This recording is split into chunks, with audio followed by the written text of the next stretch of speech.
Aimee Fuller's hopes of winning a slopestyle medal were shredded on Monday, but at least her body was still in one piece.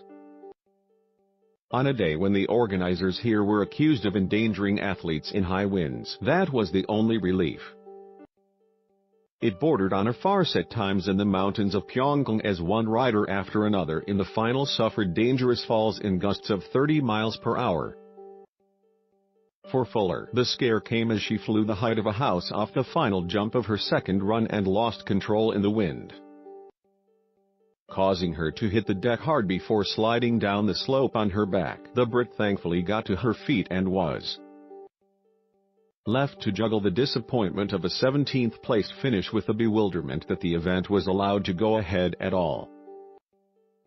Indeed, there was a common sense of shock among the 26 finalists over why the discipline was not rescheduled, supported by a staggering statistic that of their combined 52 runs, 43 ended with a fall, including at least one for each rider.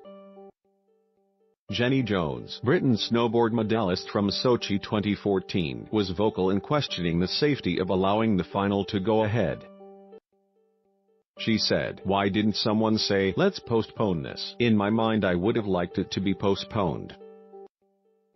It is not meant to be safe because it is an extreme sport. You are flying off a 70-foot kicker, but it is a question of how much is it unsafe." And I think some of them were very upset that it went ahead.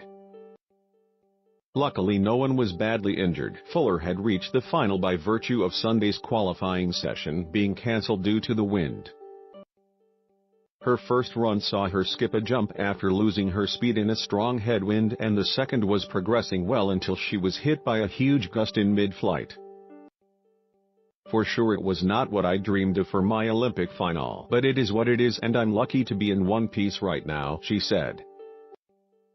"I'm happy to see everyone's in one piece. It's definitely not been the best display of snowboarding slopestyle, which is a real shame. On my first run it felt like I was riding into this giant wind funnel. It is the final, but you've got to think about your welfare as well, so I held back from a jump. On the second run there was a gust that took me sideways. My board literally just felt like a parasail. It just ripped my board from under my feet." Defending champion Jamie Anderson of the U.S. won gold, with a spokesman saying the competition is run by the International Ski Federation. They know their athletes and they know the conditions they work in.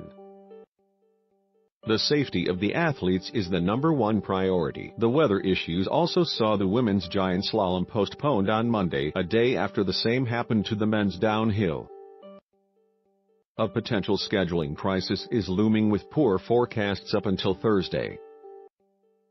All you need to know: alpine skiing, biathlon, bobsleigh, cross-country skiing, curling, figure skating, freestyle skiing, ice hockey, luge, Nordic combined, short track speed skating, skeleton ski jumping, snowboard speed skating.